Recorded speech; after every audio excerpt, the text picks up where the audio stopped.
Hai, gue Robi. Hai, gue Nisa. Ya, ketemu lagi sama kita di channel Nge-Podcast. Apa aja bisa dijadiin konten podcast.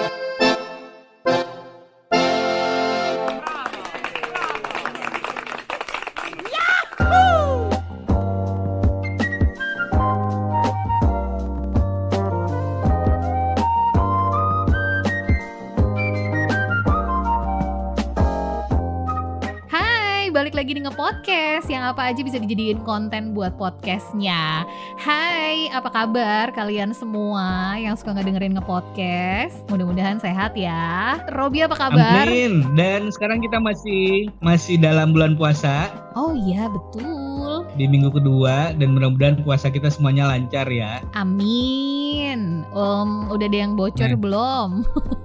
Semoga enggak. Biasa tuh yang bocor-bocor tuh anak kecil biasanya. Iya, benar ya. Nggak, dulu waktu kecil lu pernah dong pura-pura masih puasa padahal di sekolah udah ya kan? Kayaknya semua anak kecil ngalamin itu ya, bandel-bandel kayak gitu ya, bohong-bohong puasa ya. Iya. Tapi by the way kangen ya masa-masa masih kecil ya. Ya ampun, kangen sekali. Apalagi sekarang ya kondisinya kita lagi nggak bisa ketemu sama orang tua ya kan. Terus entah kenapa jadi betul. memori-memori masa kecil tentang puasa lah. Kalau gue video call sama ayah ibu itu tuh jadi bahasan video call gitu loh. Ya. Terus kalau dulu itu serunya tuh kayak ke masjid, ke musola gitu ya nggak sih lo? Terus udah gitu gue mengalami loh sholat raweh barengan sama geng ya kan. Tapi di sela-sela sholat sambil makan mie instan yang gak dimasak, dia digeremes gitu loh buat jadi cemilan. Nah, ngomong-ngomong soal masa kecil nih Nis, lu tuh suka didongengin gak sih dulu? Didongengin gue suka, cuma kadang-kadang gue termasuk anak yang sulit mencerna karena keburu ngantuk gitu. Nah kalau gue itu dulu tuh kalau gue pulang kampung ya, kalau gue mudik tuh ke tempat nenek, itu gue tuh pasti minta nenek gue cerita sih, ngedongengin gue gitu. Biasanya jadi tema itu gue rada-rada maksa. Oh oke. Rada-rada maksa kan, karena maksudnya gini, waktu kecil tuh kalau ngelihat serial atau apa di TV gitu kan suka yang kakek neneknya suka mendongengin mereka gitu ya. Nah gue tuh pengen juga itu kejadian sama gue gitu. Padahal itu awalnya tuh bukan kebiasaan gitu. Sampai akhirnya gue tuh minta gitu. Jadi setiap libur sekolah gue pulang kampung, gue pasti tidur tuh sama nenek gue kan gitu. Sampai akhirnya gue selalu nodongin nenek gue untuk mendongeng gitu. Terus biasanya yang dijadiin tema dongengnya apa tuh, Robi? Cerita hewan-hewan gitu sih. Lebih kurang sama lah ya, cuman versi kearifan lokal lah. Dimodifikasi ya? Dimodifikasi dengan nama yang berbeda gitu. Tapi ngomongin dongeng ya, dongeng itu penting loh buat anak-anak. Katanya sih ya, gue nggak tahu pasti. Penting ya, kalau gue sih mikirnya penting sih, karena lu belajar untuk mendengarkan cerita dan ngambil sisi baik dan buruknya gitu dalam kehidupan lo sehari-hari. Kalau menurut gue sih gitu. Dan gue tuh agak wondering sih anak-anak sekarang tuh masih dengerin dongeng nggak ya? Nah itu dia. Secara ya kan, nggak tahu sih ya. Kalau gue ngelihat ponakan-ponakan gue kayaknya kalau diceritain, sini deh, aku punya cerita gitu. Kitanya juga harus nggak boleh flat gitu loh ceritanya, ke mereka terus benar-benar ekspresif gitu-gitu. Sebenarnya menurut gue adalah satu hal yang sulit sih ngedongeng itu. Iya sih, kalau misalnya kayak kita aja ngobrol sama ponakan atau siapa gitu, teman anak kecil, buat cerita pun harus bisa bikin dia merhatiin kan, mendengarkan kan. Bener banget. Itu PR. Nah jadi kalau ngomongin soal gini, kebetulan punya temen nih. Siapa tuh? Paman Gary. Wah, Paman Gary. Kayaknya sering denger namanya Paman Gary. Sering dong, apalagi khususnya anak-anak di Jakarta ya, karena dulu tuh suka ada di setiap pagi di radio female. Female radio. Oh, yang sama Cut Mini ya? Betul. Belum lagi kalau misalnya itu tuh kadang-kadang suka ada event off air-nya ya, yang suka didatengin sama anak-anak yang suka denger, yang suka pasti udah teriak Paman Gary gitu. Iya, ya ampun. Ternyata ya temenan loh. Gimana kalau misalnya kita telepon nih supaya kita telepon aja Paman Gary-nya. supaya supaya kita juga bisa tahu lebih banyak lagi apa sih manfaat dongeng dan gimana sih tips-tipsnya buat teman-teman yang nge-podcast nih, yang ngedengerin nge-podcast kali ini juga bisa praktekin ya itu ke anak-anak atau ke keponakan gitu ya. Coba kita telepon dulu ya. Sama kita juga pengen tahu bagaimana dengan keadaan sekarang, apakah anak-anak masih mendengarkan dongeng, masih efektif. Bagaimana apakah bagaimana bisa Paman Gary kok bisa milih karirnya sebagai seorang pendongeng? Oke. Coba kita telepon ya. Oke.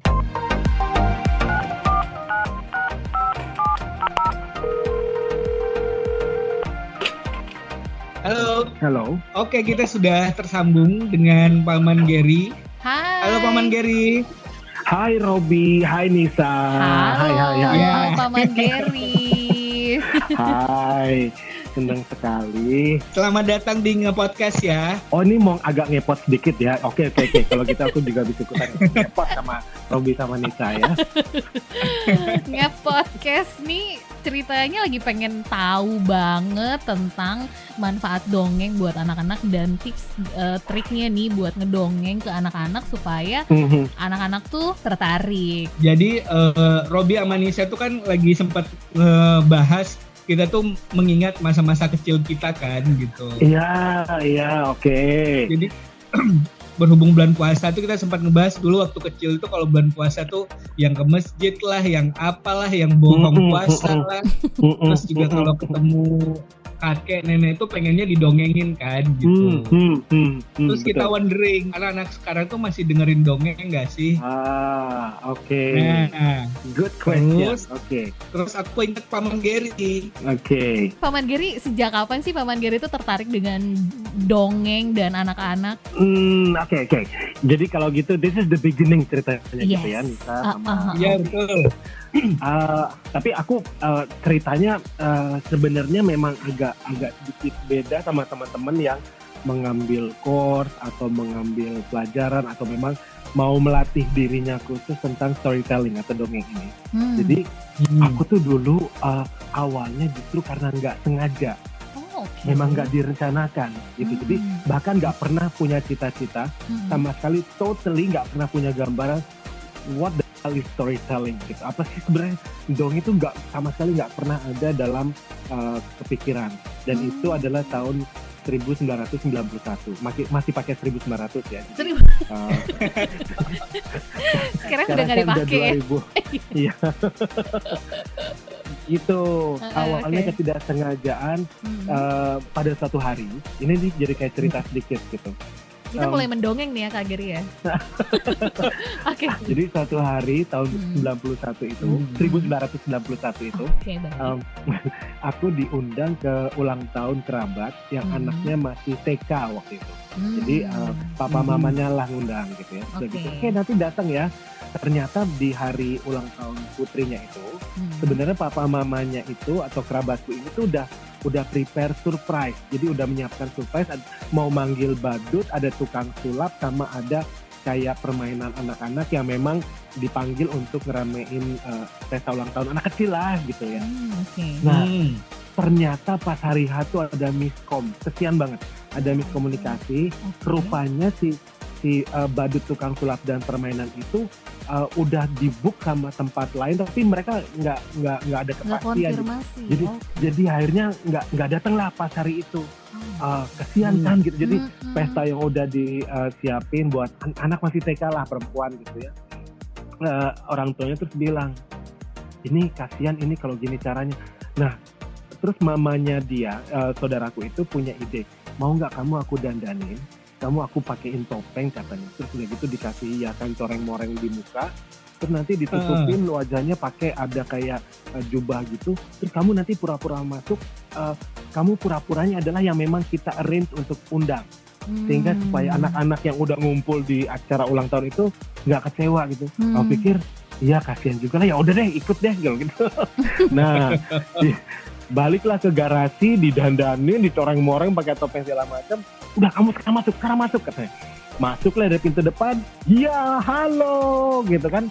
anak-anak semua tepuk tangan, disangkanya ini memang badutnya atau tukang sulapnya gitu. Terus aku bingung, sulap aku nggak bisa, ngebadut aku nggak ngerti, slapstick nggak ngerti tentang ngelawak, nggak ngerti gimana caranya. Terus aku mesti ngapain gitu. Nah entah gimana, pokoknya terus tiba-tiba sekelabatan tuh ingat aja, ya udah kalau gitu segini, sekarang duduk semuanya, Om mau dongeng gitu ceritanya. Nah pas waktu anak-anak itu duduk sambil makan kuenya, dipotong dari kue ulang tahun segala macam, sekarang mau dongeng ya, bla bla bla bla bla bla. That's the aha moment. Kalau aku bilang itu aha moment, dimana aku ngelihat tiba-tiba itu mata anak-anak semuanya. Nisa sama Robi pasti tahu deh kalau ada orang punya atensi khusus tentang pembicaraan, pasti tiba-tiba matanya tuh kayak berbinar tuh gitu, berbinar-binar. Jadi mulutnya terus kayak wah gitu. That's the point. Mulutnya nggak bener Rob. Mulutnya sampai nggak terus kayak ikut ke dalam alur cerita. Terus pas aku lagi cerita yang agak serem, mereka ikut merenying gitu ya. Terus begitu pas aku ceritanya seneng terus gembira, pangerannya akhirnya ketemu jadi raja gitu, mereka tepuk tangan. That's the aha moment. Jadi di situ aku kemudian secara tidak sengaja ngeliat, karena waktu itu aku mahasiswa, aku bilang, ini bisa diduitin nih kayaknya nih, kayak begini. Benar. Terus. Jadi mikirnya gitu, jadi bukan mikir tentang bagaimana mengembangkan dongeng, enggak. Ini bisa diduitin nih sebagai mahasiswa gitu kan. Lucu juga kalau misalnya kita dapat job-joban kayak gini, job ngeband udah biasa, job ada musik udah biasa, job ngedongeng lucu nih kayaknya gitu. That's the very first time. Akhirnya aku pikir, oh ini bisa nih dilakukan menjadi satu profesi. That's the moment.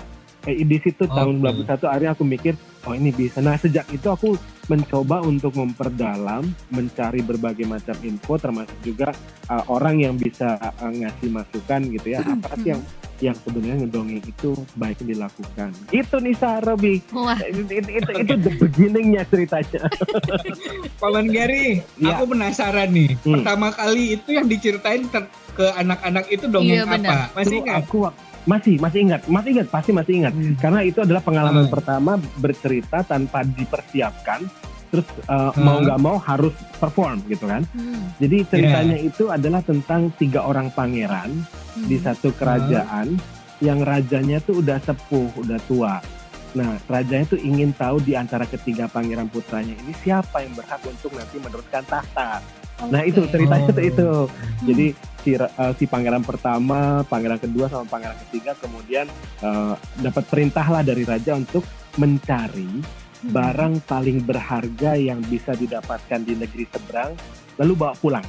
Siapa yang nanti pulang membawa barang paling berharga, dia yang berhak untuk mendapatkan tahta ini. Gitu. Terus aku penasaran endingnya. Yang sebenarnya berharga itu apa? Oke.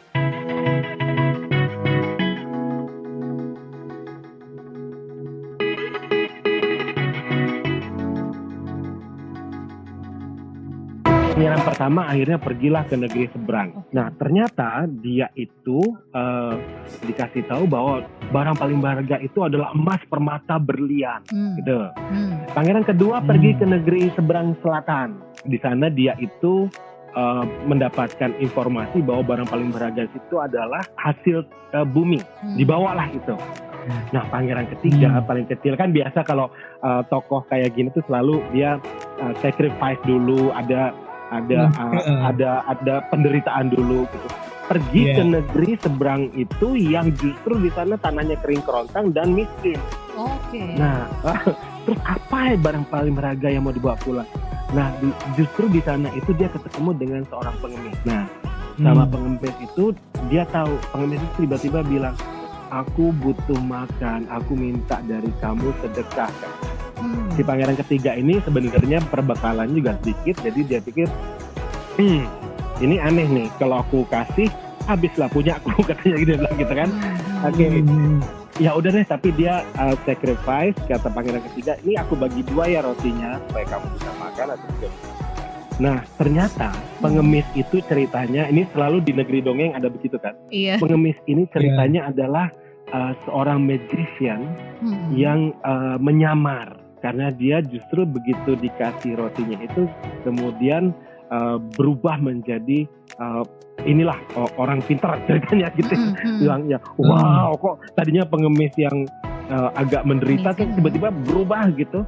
Terus dia bilang, aku akan memberikan kepadamu 3 permata. Ini kau bawa pulang. 3 permata itu adalah kata-kata terima kasih, maaf, dan tolong. Jadi maaf, tolong, dan terima kasih ini adalah 3 permata yang kamu harus bawa pulang. Karena kamu telah memberikan sedekahnya untuk aku ucapkan terima kasih, dan aku minta maaf untuk bisa meminta setengah dari perbekalanmu, karena aku benar-benar minta tolong. Nah ini kemudian kembalilah si pangeran ketiga. Pangeran pertama dengan bangga mempersembahkan, inilah emas permata berlian berkarung-karung dari negeri seberang. Tepuk tanganlah satu negara. Pangeran kedua mempersembahkan berpeti-peti bahan makanan hasil bumi dan pertanian dibawa dari negeri seberang, karena memang waktu itu susah makan. Pangeran ketiga tiba-tiba diam, raja, aku nggak membawa apa-apa. Satu di sana semua pada bilang, wah ini kayaknya nggak akan kepilih nih, orang katanya janji harus membawa barang. Tapi pangeran ketiga bilang, tapi ada 3 permata yang akan selalu bawa dalam hidupku, yaitu kata-kata tolong, maaf, dan terima kasih.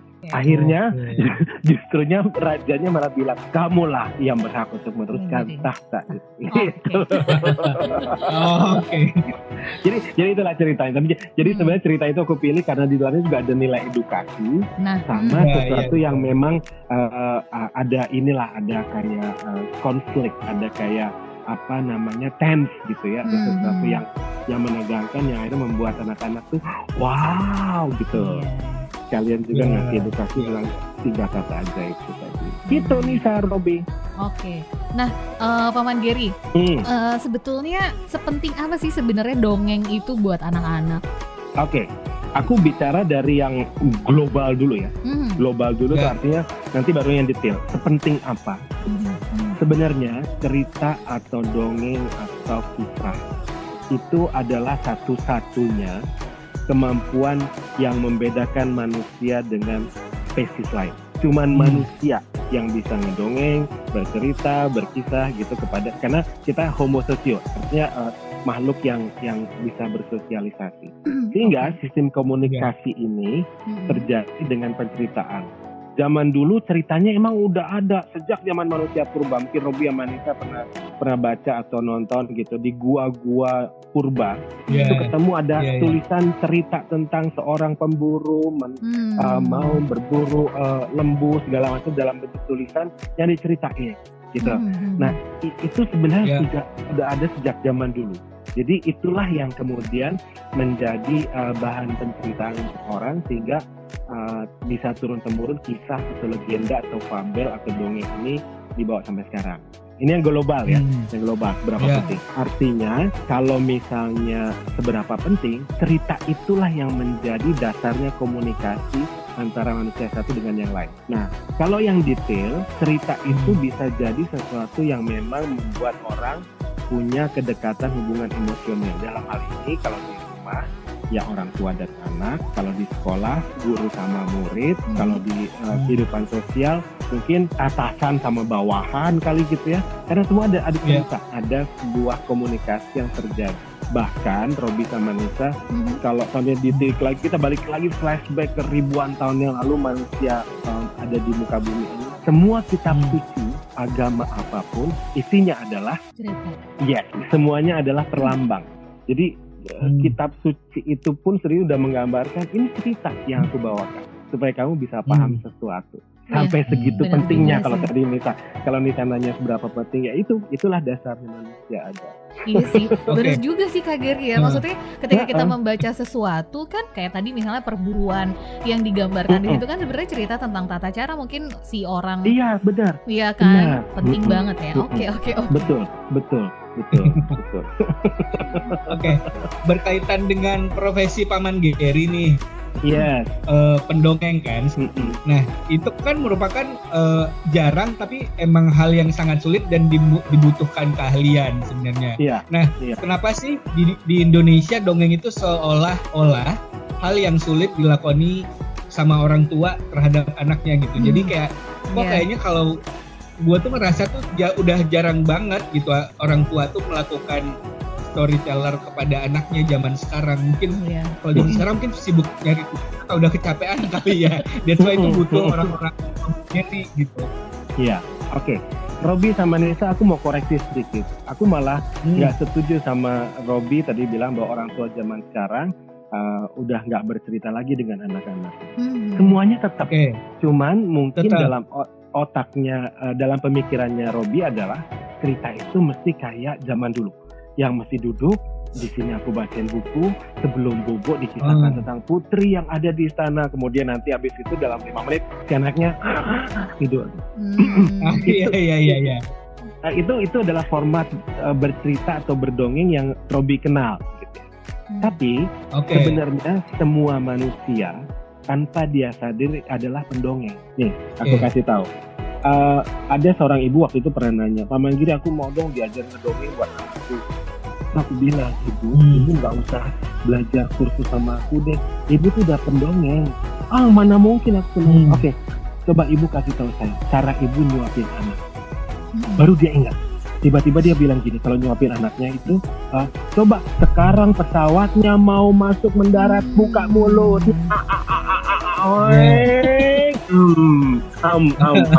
kan? Terus ya gitu diambil sendok lagi. Kemudian, oke, sekarang pesawatnya naik lagi, lihat. Jadi artinya secara instinktif manusia itu semuanya sudah bercerita, mendongeng, memakai alam imajinasi. Cuman formatnya ini lagi nyuapin anak, bukan ngedongeng pas lagi mau nganterin tidur gitu. Atau misalnya seorang ayah gitu ya, ada ayah lagi di mobil nganterin anaknya gitu, lagi nyetir mobil. Terus coba bacain nama-nama toko waktu kita lewat. Oh, ada toko Sumber Jaya, ada toko Bahagia Makmur, ada sambil cerita gitu sambil ngobrol hal-hal kecil kayak gitu. Itulah storytelling, itulah bercerita, itulah mendongeng. Jadi dongeng. Jadi bentuknya bisa bermacam-macam sebenarnya ya, Pak Manggiri ya. Betul. Nah, zaman sekarang berubah. Artinya dongengnya tetap sama, medianya yang berganti. Dulu orang pakai kertas lontar. Dulu orang ada mencetak buku dari kertas. Sekarang orang cuma swiping di gadget Google, cari dongeng rakyat gitu. Jadi medianya yang berubah. Tapi bahwa cerita itu tetap eksis gitu. Nggak tahu nanti sekian ratus tahun ke depan medianya kayak apa, aku nggak tahu lagi deh gitu. Tapi dongeng itu akan tetap ada gitu. Ya tapi benar sih, kalau di zaman aku kan kepikirannya dia saat kecil kan sesimpel itu ya gitu. Dan ya sama dapat ilmu dari Pak Manggiri, ya itu ternyata sebenarnya di luar yang kayak gitu pun aku udah dapat dongeng dalam bentuk yang lain sebenarnya medianya. Betul. Ya. Dan itu yang kadang-kadang kita nggak sadari bahwa kita namanya sebenarnya didongengin juga. Terus sanggahan kedua yang aku paling sering dengar, Giri kerjanya apa sih pendongeng? Itu mah urusannya anak-anak kecil. Jangan salah. Robby pernah nonton bioskop? Iya, pernah. Pernah lihat film? Pernah. Artinya pada saat itu Robby sadar nggak lagi didongengin, diceritain dengan media film ini. Waktu Twilight Saga itu sedemikian populernya, atau Harry Potter sedemikian populernya, orang-orang menyaksikan filmnya di layar lebar gitu, itu lagi didongengin, lagi diceritain, tapi mediumnya adalah layar bioskop, bukan lagi ada nenek atau kakek yang nyeritain. Tahu nggak? Voldemort itu dulu begini, enggak, tapi memang layar bioskop itu menjadi medium dongengnya atau cerita. Gitu Robby Nisa. Mudah-mudahan paham ya. Ngerti. Iya, setuju. Tapi kan orang tua zaman sekarang, maksudnya aku nggak paham ya. Cuman maksudnya aku pribadi menganggap bahwa dongeng tuh ya sekonvensional yang Robby tahu gitu loh. Iya. Cara paling efektif, paling simpel ada 3. Yang pertama namanya read aloud atau ngebacain. Jadi ini cara paling simpel. Nggak perlu effort banyak. Cari deh buku cerita yang ada di toko buku, atau misalnya Google deh cerita yang bisa dibacain. Ada banyak kok di dunia netizen gitu ya. Ada banyak dongeng di website segala macam. Nah, read aloud itu adalah kegiatan ngebacain dongeng itu untuk anak-anak. Ini paling mudah, paling simpel. Itu satu yang pertama. Lalu yang kedua adalah tanyain sama anak. Mau diceritain apa? Gitu. Karena anak yang paling anak akan punya atensi lebih besar kalau dia tahu dia akan diceritakan sesuatu yang dia senangi. Lain kalau misalnya Robby senang sama Spider-Man gitu ya, tiba-tiba Paman Giri datang, ayo Robby duduk, sekarang Paman Giri mau cerita tentang Putri Elsa. Terus Robby bilang, aduh alah gitu. Karena di dalam otaknya Robby adalah expecting yang namanya cerita seru itu Spider-Man misalnya gitu. Sehingga pada saat aku datang, Putri Elsa yang do you wanna be a snowman gitu segala macam gitu lah. Terus ini boring gitu. Jadi itu cara kedua nanyain. Lalu cara yang ketiga adalah sekarang aja cerita sendiri. Nah 3 metode ini adalah paling gampang yang bisa dilakukan orang tua untuk anak-anak. Nah, khusus poin yang kedua nih ya, Robby Ahmad. Aku jadi kayak ngasih kuliah nggak apa-apa ya? Nggak apa-apa dong. Nggak apa-apa. Kita butuh belajar, that's why we call you. Iya. Khusus yang kedua tentang menanyakan kepada anak-anak cerita apa sih yang kamu inginin. Jangan pernah orang tua memberi batasan logika. Jadi misalnya, aku pernah waktu itu membuat sebuah tes random karena aku juga memperdalam psikologi anak walaupun aku bukan psikolog gitu ya, untuk bisa tahu tentang apa sih cara pikir anak. Aku datang ke satu kelas, terus aku bilang sama kelas PAUD, Paman Giri sekarang mau cerita, mau diceritain apa? Wow, mereka pada diskusi, akhirnya mereka sepakat mau diceritain Batman. Oke, Batman ya, aku masukin dalam otak ada Batman. Terus udah gitu, Batman-nya ngapain? Oh, cucat. Mereka punya keputusan, Batman-nya, imagine my word, Batman-nya mau naik sepeda. Oke. Aneh kan? Iya. Terus udah gitu, oke, nanti Pak Manggiri bikinin ceritanya. Batman naik sepeda, mau kemana? Mereka diskusi lagi, cucat. Tiba-tiba keluar kata-kata yang betul-betul mengagetkan aku. Batman naik sepeda mau ke bulan. Oke, aku bersama menenangkan diri dan kemudian tarik nafas, inhale, exhale walaupun udah mulai keringat dingin gitu ya. Batman naik sepeda ke bulan. So, what are we going to do? Nanti Batman-nya di bulan mau ngapain? Cucat. Ini gongnya betul-betul bikin aku kaget, tapi di situ aku sadar bahwa sesuatu itu imajinasi anak sedemikian liar dan bebasnya. Batman naik sepeda ke bulan, beli tahu bulat.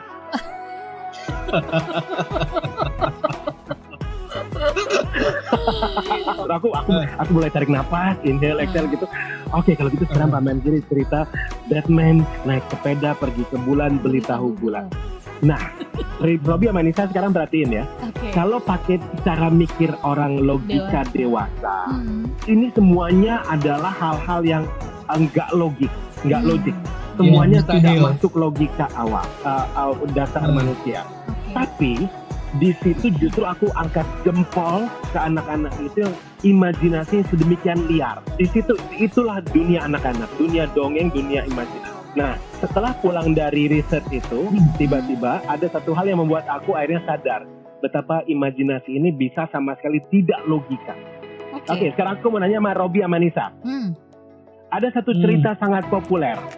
Ya, ini adalah kisah tentang sabun cuci piring yang tinggal di dasar laut di dalam buah nanas dan jualan burger. What is that? SpongeBob. Nah, ngerti kan sekarang maksudnya? Mana ada sabun cuci piring bisa ngomong? Tinggal di dasar laut di dalam buah nanas menjual burger. Ini semua logika yang kalau pakai logika orang dewasa tuh nggak ada masuk akal. Tapi produksi film ini kemudian menghasilkan uang dan bisnis yang sedemikian besar dari memakai imajinasi anak-anak ini untuk sebuah industri. Now you can imagine, kalau tadi pertanyaan awal Lisa adalah seberapa pentingnya mendongeng, sedemikian penting banget. Gitu.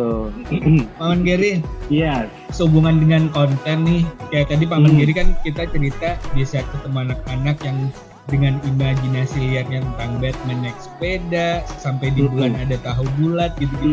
Kan biasanya dongeng ini identik dengan message atau nilai positif yang sebenarnya terkandung di dalamnya kan gitu.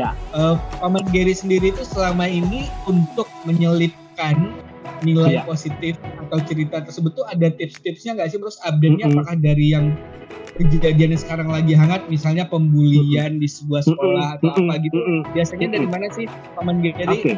Oke. Jadi kebetulan aku adalah storyteller yang memang sering membawakan cerita yang ditulis sendiri. Jadi bukan storyteller yang menceritakan karya orang lain, karena aku mesti menyesuaikan satu situasi, kondisi, dan siapa nih yang nanti akan ngedengerin gitu ya. Karena nanti siapa yang nanti akan mendengarkan ceritaku juga akan menentukan jenis cerita. Oke, nanti aku cerita berikutnya. Tapi yang penting tadi pertanyaan Robi bagus. Bagaimana menyelipkan message yang memang kita ingin sampaikan. Aku berangkatnya dari situ. Aku berangkatnya dari message. Aku berangkatnya dari misalnya ambil topik bullying. Nah, tapi sebagai seorang storyteller, aku adalah tipe storyteller yang tidak pernah mau menyebutkan moral of the story. Tapi aku selipin di dalam ceritanya. Contoh bullying tadi. Aku kalau cerita tentang bullying, misalnya dipanggil ke sekolahnya Robi atau Nisa, aku nggak akan cerita nanti. Nah, jadi begitulah anak-anak ya, kita tidak boleh meledek teman kita tidak boleh menghina. Aku nggak akan memakai itu. Tapi aku pakai simbolisme. Jadi misalnya lewat cerita, ada seekor anak bebek yang punya paruh bengkok, berbeda dengan bebek-bebek yang lain. Nah, bebek ini kemudian sama teman-temannya itu dimusuhi karena dia dianggap bebek yang terburuk yang ada di sungai itu. Itu contoh bahwa aku ngomongin bullyingnya bukan lagi kamu nggak boleh ngata-ngatain temen ya gitu, nggak itu, tapi dari contoh story-nya si bebek tadi yang melihat berparuh bengkok itu sebagai korban misalnya. Itu, jadi semuanya lewat secara tersirat. Itu yang aku lakukan. Tapi goals-nya ada. Aku sih gitu. Ini ya, ternyata pengetahuan kita tentang dongeng, pengetahuan aku tentang dongeng tuh ya nggak banyak, ternyata cuma secuplik gitu loh. Jadi ya bener ya kata Kak Gary bilang gitu loh, kita nonton film, oh iya dia lagi ceritain sesuatu gitu loh, dan setiap film pasti punya moral story. Tapi kan misalnya nggak di ujung filmnya, misalnya film apalah Harry Potter, nggak di ujung filmnya akan bilang, terus tiba-tiba si Harry Potter bilang, nah mulai saat ini kita cintai orang tua kita. Nggak ada gitu kan. Iya betul. Tapi values-nya good or bad, apa yang mesti ditinggalin, apa yang mesti diambil, itu leave it to the public. Biarin aja publik yang dapat, atau kepada listener atau audiensnya gitu. Tapi Kak Gary, secara psikologis sih aku nggak ngerti deh. Ada bedanya nggak sih anak-anak yang dulunya waktu kecilnya suka didongengin sama orang tuanya, sama yang enggak tuh ada bedanya, kelihatan nggak sih Kak Gary? Kelihatan banget. Jadi kelihatan banget itu dari kepercayaan diri. Jadi anak-anak yang dulunya waktu kecilnya sering diceritain dalam bentuk apapun ya, sering diceritain, otomatis dia itu seperti punya kepercayaan diri yang lebih. Kok bisa begitu? Mungkin pertanyaannya gitu ya. Karena dia nanti punya values di dalam pemikirannya. Aku tahu dong sesuatu yang kamu tidak tahu. Dan itu buat dunia kompetisi anak-anak. Ini berpengaruh banget, sehingga kepercayaan diri dia tuh lebih, aku tahu dong cerita tentang ini. Kamu nggak tahu kan? Aku tahu dong cerita tentang kamu nggak tahu kan? Lain kalau anak yang lain bilang, aku punya sepatu baru dong. Kamu nggak kan? Kalau ini nggak, dalam dirinya itu dia, aku tahu cerita tentang ini yang kamu nggak tahu. Satu, dia akan lebih percaya diri. Kemudian yang kedua, dia kelihatan banget dari kosakata, ya. Kosakata yang dia miliki. Itu yang kadang-kadang tanpa kita sadari. Nisa udah punya putra-putri belum? Aku belum. Nanti misalnya nanti akan tahu dan sering kaget-kaget. Ternyata anak-anak yang sering diceritain, mereka punya kosakata yang nempel di dalam pemikirannya. Ingat, kalau cara pikir anak itu seperti spons. Dia menyerap, kalau seandainya komputer itu seperti copy pasting. Dia lihat, dia copy dari apa yang dia dengar, dia baca, dia ceritain. Nanti tiba-tiba suatu saat bisa keluar, gitu ya. Sama kayak misalnya aku waktu beberapa hari yang lalu sempat kaget gitu dengan salah seorang anak masih kecil gitu yang paman Gary aku abis ini dong dia cerita bla bla bla, tiba-tiba dia bilang iya supaya kita nggak kena COVID-19. Oh wow, dia udah bisa nyebut itu gitu ya. Berarti ini kan sesuatu yang memang kosakata yang dia udah ngerti, yang belum tentu anak-anak lain seumurannya mungkin tahu. Nah nanti kan kelihatan kalau anak-anak ini akan punya kosakata lebih lengkap, lebih banyak, vocabulary-nya bahkan juga bisa lebih banyak. Jadi kalau anak-anak yang dongengin pasti awalnya juga pernah didongengin waktu kecilnya. Nanti dewasa dia akan lebih punya perkembangan yang lebih positif gitu. Dari tahun 91 nih ya sampai sekarang Kak Geri. Ini gak sih maksudnya melihat perkembangan gak sih orang tua sekarang jauh lebih sadar atau gak ada perubahan gimana? Iya. Jadi sebenarnya kalau kesadaran sih setiap era, setiap zaman tetap ada. Cuman willingnya untuk mau aku mesti memperkuat bonding engagement dengan anak-anak. Di setiap keluarga berbeda-beda. Ada orang tua yang memang kepengen dekat sama anaknya. Ada orang tua yang udah deh kamu ini nih mama pinjemin handphone, kamu baca sendiri ya, mama sibuk gitu. Jadi sesuatu yang akhirnya membuat dia menjadi terpisah dari anak-anak. Apakah dia bercerita mendongeng? Dia ngasih dongeng, tapi dia sendiri tidak bercerita. Nah ini berbeda. Kalau ngasih dongeng dengan hanya nyuruh lihat baca sendiri, makanya aku sering suka sedih kalau lihat anak-anak disuruh duduk, udah kamu makan, nih mama puterin di YouTube ya, kamu nonton sini, mama gitu. Jadi si gadgetnya ditaruh situ, si anaknya sibuk aja dengan gadget. Nisa sama Robi, nanti penyesalan itu akan terjadi belakangan. Anak-anak itu akan lepas attachment-nya dan dia lebih dekat dengan gadgetnya, karena dia melihat gadgetnya lebih menyenangkan daripada mamanya. Sehingga nanti waktu udah agak dewasa sedikit, waktu mamanya manggil-manggil, dia akan lebih terikat dengan gadgetnya dan dia akan bisa kehilangan masa kedekatan dengan orang tuanya.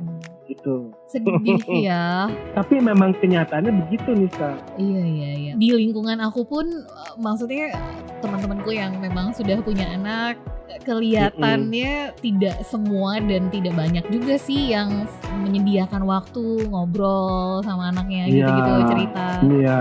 Ya ampun, ini pelajaran banget loh buat aku ntar. Tapi sebenarnya Nisa, ini aku koreksi sedikit, gak usah khawatir. Sebenarnya setiap ibu atau ayah atau orang itu semua punya bibit pendongeng di dalam jiwanya. Tinggal dia mau meneruskan atau enggak. Ini aku buktikan by research, jadi bukan sesuatu yang asal ngablak aja gitu ya. Pada saat kehamilan itu terjadi, entah kenapa secara insting tanpa ada yang ngajarin dan instruksi, tiba-tiba mama dan calon papa ini ngobrol sama perut di janin. Jadi tiba-tiba mamanya tuh ketakutan, dek nanti kalau udah keluar nanti kita main di situ. Itu secara tidak disengaja. Tiba-tiba nanti kayak gitu, si ibu pas lagi hamil terus papanya misalnya cerita ke perut ibunya gitu, nanti kamu kalau keluar abang nanti papa ajak main sepeda. Ya gitu.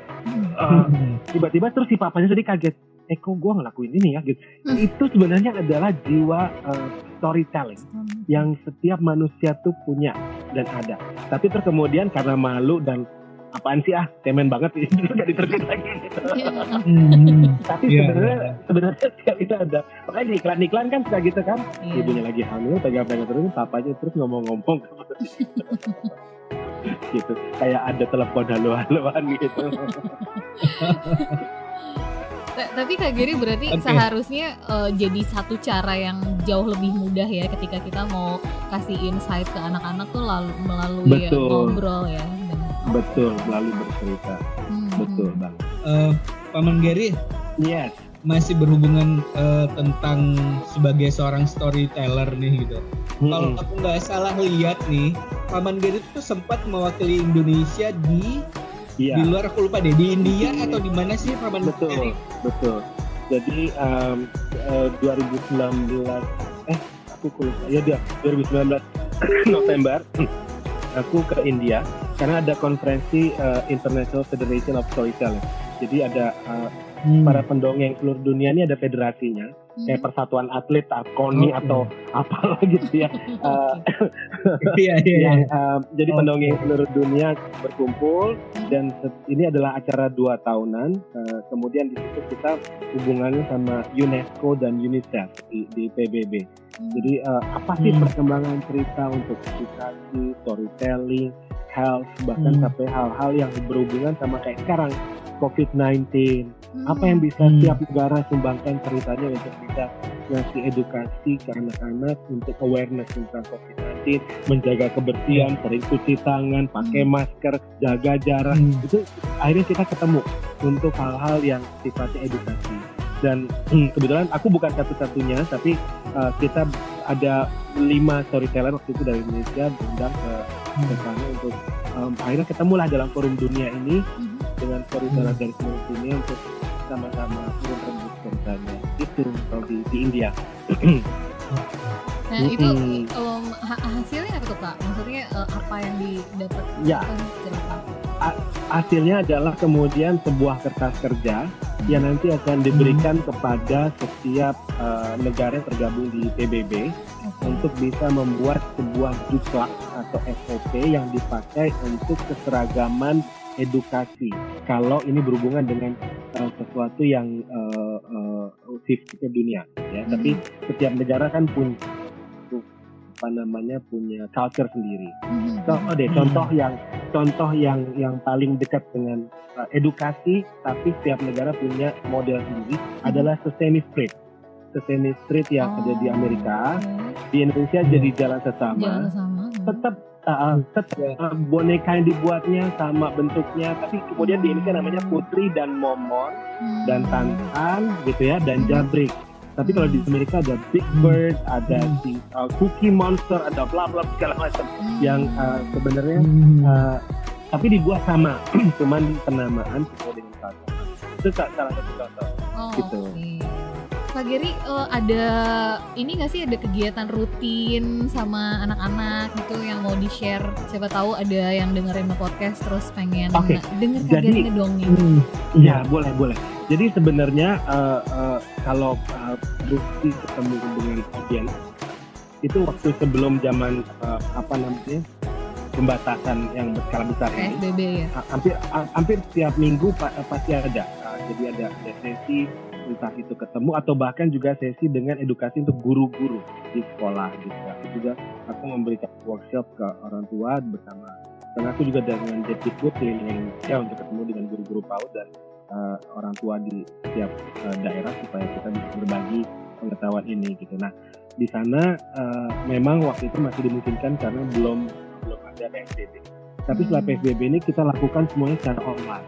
Jadi misalnya kita tampil mendongeng di online, di Instagram Live, atau juga di YouTube, atau juga berbagi cerita lewat podcast, lewat ngobrol kayak begini. Semua dilakukan dengan media yang memang ada, tapi dengan konten yang sama ketemu kita teman-teman. Gitu. Paman Gary itu kan sekarang tuh udah hampir semua, bukan hampir semua sih, maksudnya sudah banyak melakukan banyak hal ya. Storyteller udah, ya. Penyiar udah, MC pastinya ngikut lah ya gitu. Terus main film juga udah nih. Iya. Kira-kira apa lagi nih cita-citanya yang pengen dilakukan? Oh my god. Aku malu untuk ngomongnya, tapi nggak apa-apa kan, namanya dream tetap boleh dong. Iya boleh tetap dong. Boleh harus dong. Kak. Jadi iya harus. Oke. Salah satu puncak dari karir storytelling yang menjadi mimpiku adalah Robi sama Nisa tahu nggak, salah satu bisnis di dunia ini yang tidak akan pernah mati sampai kapanpun, dia akan tetap ada walaupun zaman akan berganti. Salah satu bisnis ini kemudian menjadi model bisnis yang paling menguntungkan dan dia sifatnya eternal. Makanan ya? Bukan, Disneyland. Oh. Robi dan Nisa tahu nggak apa yang Disneyland jual? Cerita. Iya. Dia dongeng. Iya. Tapi turunannya menjadi Walt Disney Production, Disneyland Park, menjadi Disney karakter, menjadi Disney business industry segala macam. itu salah satu cita-citaku. Dreamku adalah untuk bisa sampai ke sana, nanti mudah-mudahan di Indonesia kita bisa membuat park yang Indonesia, sebuah rumah produksi tentang cerita Indonesia yang nanti akan bisa dikenalkan ke seluruh dunia. Amin. Gitu. Amin. Wah, cita-cita yang Amin, besar ya Allah, banget. Itu dahsyat sih Paman Gary. Iya kan, betul kan. Iya Disneyland loh. walaupun ganti zaman, orang bikin gadget setiap 3 bulan keluar baru nggak laku. Disneyland Iya. dari dulu ceritanya tetap Mickey Mouse dan tetap Snow White sampai sekarang kita tetap laku, nggak akan Aku pernah. iya. Iya, betul. Bener Tetap banget. didatengin orang seluruh dunia untuk bisa tahu apa sih itu, walaupun dari kecil udah tahu ceritanya. Iya, bener banget sih. Bener banget Kak Gary. Dan kayaknya jarang loh Amin, orang yang amin. punya mimpi kayak gitu kan. Betul. Aku senang sama satu quotes yang memang selalu aku pegang selama ini di dalam pemikiranku, baik pada saat itu aku dongeng kasih workshop atau juga bicara di publik tentang storytelling. Bahasa Inggrisnya bilang ini, those who tell stories rule the world. Jadi siapapun yang bercerita, dia akan menguasai dunia ini. Apapun itu, menguasai dunia ini bukan berarti untuk yang negatif, tapi dia akan bisa jadi pintar, dia akan bisa jadi hebat, dia akan bisa jadi pemimpin, dia akan bisa menjadi leader, gitu. Karena dengan dia pengen bercerita, dia pasti mencari tahu segalanya ya Kak ya. Betul. Kayak gini deh contohnya, politikus yang paling hebat adalah pasti orang yang jago berpidato. Iya. Pasti. Itu kuncinya. Walaupun yang diomongin kita juga nggak ngerti dan nggak terlalu setuju, tapi dengan gaya dia untuk bisa menyampaikan dengan sebuah storytelling yang membawa empati, itu pasti akan lebih punya perhatian lebih banyak. Oke. Oke. Paman Gary, makasih banyak loh. Aku terima kasih Robby, Nisa. Terima kasih banyak sekali dan Thank you ini banget Paman Gary, priceless kita banget. jadi kebuka. Kita jadi kebuka matanya betapa dunia dongeng itu sangat luas sebenarnya. Iya, benar. Oke. Iya. Terima kasih banyak, sukses dan mudah-mudahan mimpinya tercapai segera. Iya, Amin. Iya. Thank you Paman Gary, sampai ketemu lagi ya. Terima kasih Robby, Nisa, terima kasih. Iya, sama-sama Paman Gary. Ya, dah, Paman Gary. Dadah.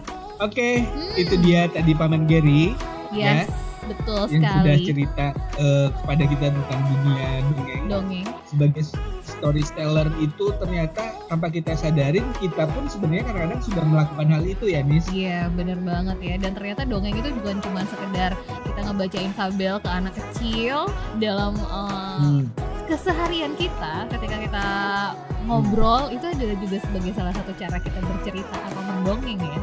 Ternyata loh. Iya, betul. Dan yang pasti yang menarik adalah ketika tadi Paman Gary bilang bahwa anak kecil yang dulunya suka didongengin sama yang enggak, itu pengaruhnya ke kepercayaan diri anak. Jadi ya kalau menurut gue bener ya kata Paman Gary bilang, sepenting itu mendongeng atau ngobrol ke anak-anak.